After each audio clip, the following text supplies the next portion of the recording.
Now, the problem with the polyacrylamides is that in the U.S. today, they want to lump all HAs together, and all HAs are not the same. Well, neither are all polyacrylamides the same. And so many of the complications are written up as polyacrylamide complications, but they are not due to Aquamid. The great majority are due to Amazing Gel in the breasts from China. I'm going to go through this in a minute, or Bioalchemid. People get very mixed up with the name. I once gave a lecture on Aquamid, and the first question was, how long have you used Bioalchemid?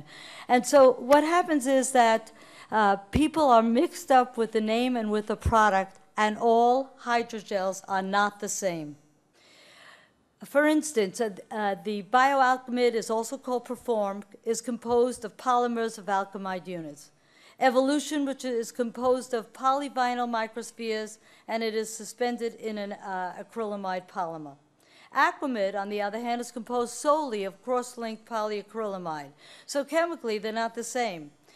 There are other polyacrylamides which appeared in the early 90s, invented and patented in Ukraine, and a number of very similar and maybe the same preparations emerged: Formacryl, Bioformacryl, Cosmogel, Argiform in Russia, Amazing Gel in China.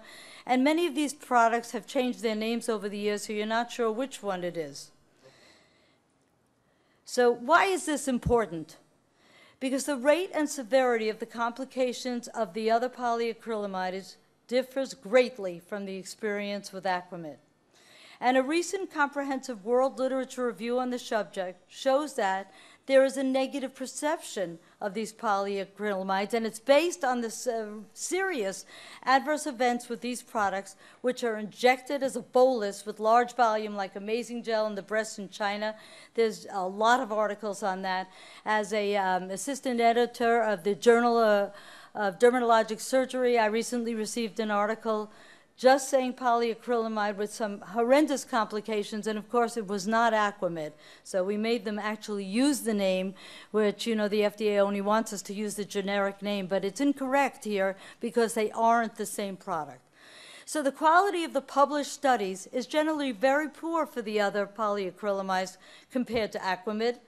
And the incidence of adverse events is much lower with Aquamid because it's injected as thin strands and it interacts with the tissue. It is the only polyacrylamide that is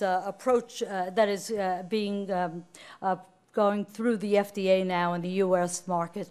The clinical trial being finished a while ago.